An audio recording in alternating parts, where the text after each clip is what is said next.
बिल्कुल, यूजीसी नाम का जो काला कानून सरकार ने थोपा था, उसके विरोध में सामान्य वर्ग के प्रतिनिधि मंडल एक हमारे पास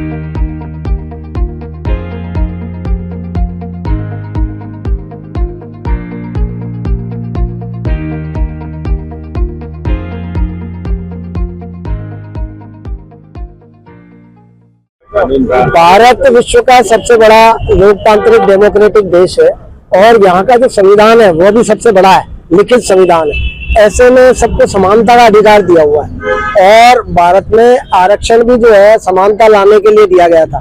परंतु ऐसा नहीं होता है कि संविधान ऐसा किसी को कतई अलाउ नहीं करता है कि आप एक के साथ न्याय करने के लिए दूसरे के साथ अन्याय करो। तो यह ऐसा कोई यूजीसी कानून बनाया गया शिक्षा के क्षेत्र में।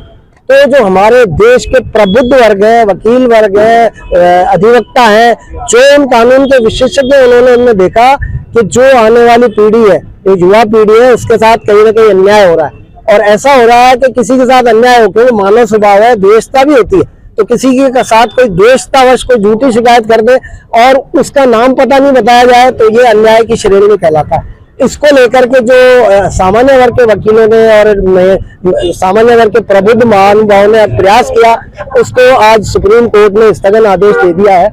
उसको लेकर के सब में जो लोग न्याय के आशा में थे, हमारे को आस्था हो गई सुप्रीम कोर्ट से कि न्याय अभी भी भारत में कायम है। इसीलिए हम लोग सब लोग यहाँ पर खड़े होकर प्रसन्नता व्यक्त कर रहे हैं। रमेश तालवानी, महासचिव, श्री अजमेर।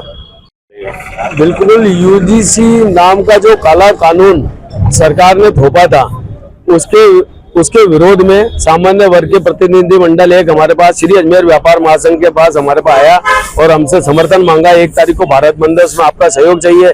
तो ये काला कानून वाकई बहुत गलत था, क्योंकि हमारे बच्चों के साथ खिलवाड़ था।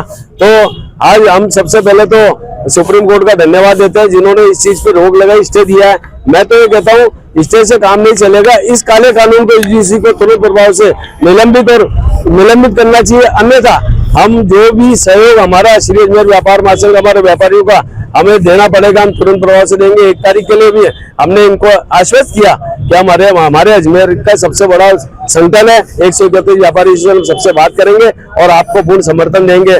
तो मैं एक बार इन लोगों का भी धन्यवाद और सुप्रीम कोर्ट का धन्यवाद और वकीलों का धन्यवाद देता हूँ जिन्होंने इस केस में हमारी लड़ाई लड़ी और हमें स्टे दिलाया।